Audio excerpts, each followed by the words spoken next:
ने अपने भाई शौविक को बनाया मोहरा। अब सामने आएगा रिया का असली चेहरा। भारी पड़ी ड्रग्स से यारी।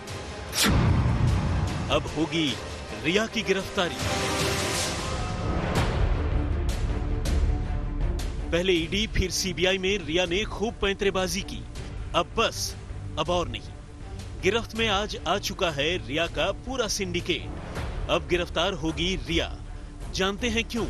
क्योंकि रिया का भी वही गुनाह है जो उसके भाई शौविक का है, ड्रग्स अरेंज करना।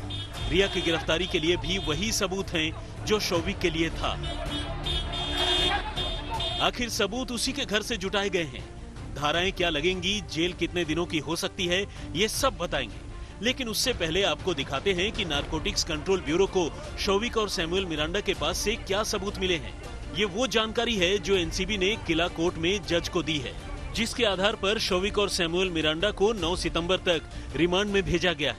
ये ऐसा नेक्सस है जिसकी कड़ियां जोड़ते जोड़ते एनसीबी शौविक तक पहुंची है। अब्बास लखानी और करण अरोड़ा के खुलासे के आधार पर जैद विलात्रा के घर की तलाशी हुई। वहां से 9,55,750 रुपए, 2,081 यूएस डॉलर, 180 यूके पाउंड और 15 यूएई दिरहम बरामद हुए।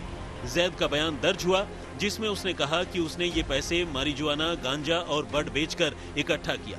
उसने कबूल किया कि बासित परिहार उससे ड्रग्स लेता था और फिर बासित ने बताया कि वो ये ड्रग्स जैद विलात्रा और कैजान इब्राहिम से शौविक चक्रवर्ती और सैमुअल मिरांडा के कहने पर लेता था।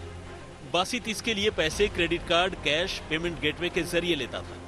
अब्दुल बासित के बयान के आधार पर एनसीबी की धारा 8C, 20B, 27A, 28 और 29 लगाते हुए शौविक चक्रवर्ती को गिरफ्तार किया है। जी, अभी आपने जो धाराएं देखी वो शौविक के खिलाफ लगी हैं। क्यों लगी हैं?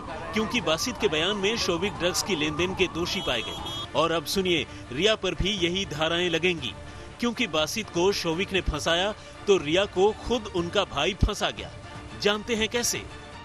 वो ऐसे कि शौविक ने एनसीबी को दिए बयान में कहा है कि वो रिया के कहने पर ड्रग्स खरीदता था। वो ये भी बता गया कि लॉकडाउन में भी ड्रग्स खरीदा और पूरे 1 महीने के लिए खरीदा। भाई कब तक भरोसा बनाए रखता? वो कहते हैं ना, चोर की दाढ़ी में तिनका। इसीलिए एनसीबी के सख्त सवालों के आगे टिक नहीं पाया और कुछ न बताने का बहना का कहना मान नहीं सका। इस मामले में पहले जैद और बाकी लोगों को जो अरेस्ट किया गया, कल शौविक को भी अरेस्ट किया गया, इन्हीं धाराओं के तहत उनको गिरफ्तार किया गया। यही वो ग्राउंड है। और रिया चक्रवर्ती के ऊपर साफ तौर पे केस बना लिया है एनसीबी ने। उनका कहना है कि ना सिर्फ वो ड्रग्स खरीदती थी बल्कि उसको सप्लाई भी करती थी, ट्रांसपोर्टेशन भी करती थी। तो अब शौविक लगातार बोलेगा और सारे राज खोलेगा। इसलिए रिया का कॉन्फिडेंस अब कमाल नहीं करेगा। देखिए, अगर कोर्ट ने खुद ही हमें कस्टोडियल रिमांड किया, टाइम दिया है, तो कोर्ट ने कुछ सोच समझ के दिया होगा, प्राइस किया गया कोर्ट को सिचुएशन के बारे में। तो सिमिलरली आई थिंक जो हमने टाइम मांगा, that is a genuine time which we need. हमें जितना टाइम चाहिए ही कि हम अनकवर कर पाएंगे व्हाट इज रिया। वैसे रिया सिर्फ अपने भाई के बयान से ही नहीं फंसी है। शुक्रवार को एनसीबी जो इलेक्ट्रॉनिक गैजेट्स उनके घर से ले गई वो भी एक प्रमाण है। वैसे भी रिया और शौविक के बीच ड्रग्स को लेकर बातचीत पहले ही सामने आ चुकी है। यस प्लीज, वो दिन में 4 सिगरेट पीता है, उसी के हिसाब से प्लान करो। और उसे बड की डोज भी चाहिए। हाँ, बड भी। ओके, तो हम 5 ग्राम बड दे सकते हैं, उससे 20 सिगरेट बन सकती है। सबूत चीख चीख कर रिया की ओर उंगली उठा रहे हैं, ठीक वैसे जैसे शौविक के खिलाफ। इसलिए उंगली उठा उठा कर जिरह करने के बाद सतीश मान शिंदे शौविक को जमानत नहीं दिला सके।